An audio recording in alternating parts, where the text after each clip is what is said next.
Have you ever been to a party surrounded by friends who are laughing, arguing, and clinking glasses? And suddenly, it feels like you are just watching them through a pane of glass? You are nodding, you are smiling, maybe you even said something funny about the dips.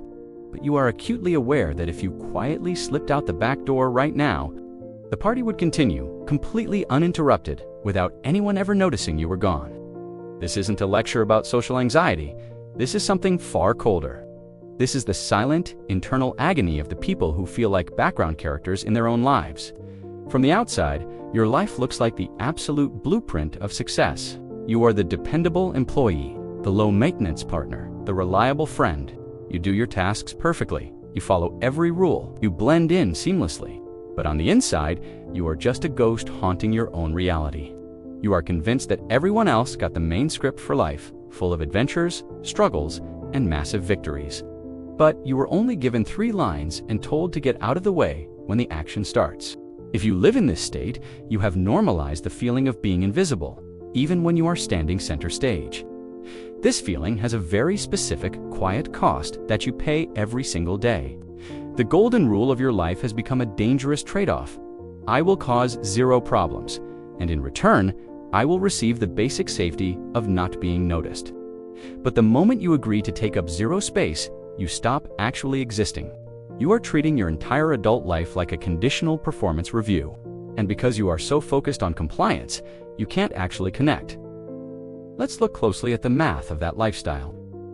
When you never voice a need, nobody ever tries to meet one. When you never challenge a friend's weekend plans, nobody ever learns what you actually love. Your relationships are built on standardized cooperation, not authentic intimacy.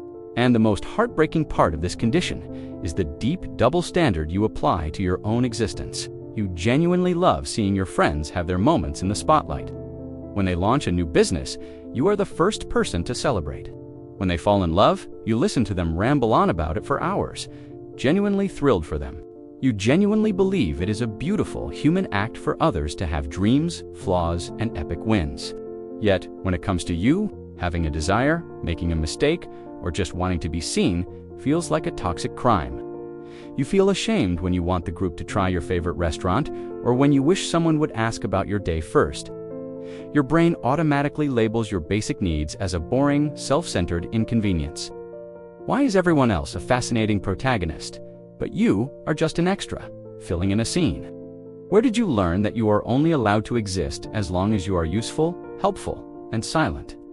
The truth is, this behavior didn't just appear out of nowhere. It was forged in your past. This script was written a very long time ago. Many adults who feel like background characters were raised in environments where the adults were a lot. Maybe you grew up in a house where the parental figures were very loud, very stressed, very critical, or very unpredictable. When the house was a storm of raw adult emotions, there was no emotional bandwidth left for you. For a child, being loud or dramatic wasn't seen as protagonist energy.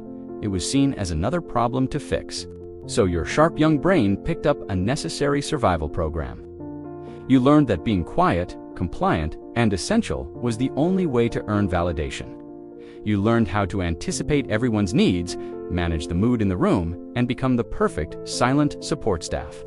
You bought basic emotional safety by paying with your own identity.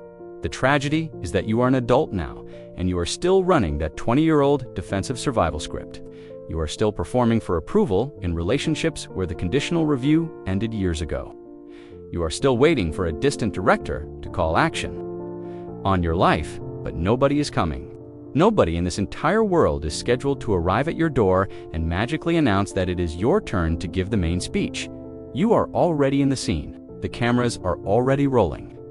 I want you to take a deep, slow breath right now and listen to me very carefully. Your invisibility is not a fact. It is a learned behavior. Your brain is giving you false sensory data. It is telling you that you are small, but you are not. The people around you aren't judging your ideas, or your desires, or your unpolished thoughts. They aren't criticizing your flawed script. They are too busy reading their own complex, messy ones. The background character life is safe, but it is cold, lonely, and empty. To stop being a shadow, you have to do the one thing your brain is telling you not to do. You have to start making noise. And it doesn't start with a giant, terrifying speech. It starts with the tiny, quiet no. The next time a friend suggests a movie you hate, instead of just saying, "Sure, that sounds fine," let your voice shake a little. Say, "Actually, I'd really prefer to watch that thriller instead." The first time you contradict the group's plans or present an unfiltered opinion, your heart will beat in your throat. You will feel certain that the audience will get bored of you and pull away. Stay with that discomfort. Let it pass. Let the people who genuinely care about you meet the quiet, unvarnished, authentic version of you. Give them the chance to prove to you that their love isn't a performance you paid for with your silence. Prove to yourself that you are allowed to be tired, quiet, sad, or just imperfect without apologizing for it. Stop performing for a world that you already belong in. You do not have to be essential or perfect to deserve a place at the table. You are allowed to be inconsistent and confused. You are allowed to take up physical and emotional space.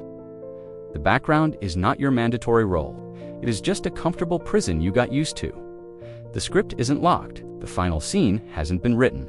Yes, it is terrifying to step into the light without your mask. But the only other option is to watch your own life fade to black. The director isn't coming. You are the only writer, actor, and producer for your story. Let the performance end. Take a deep breath. Start writing your own scene.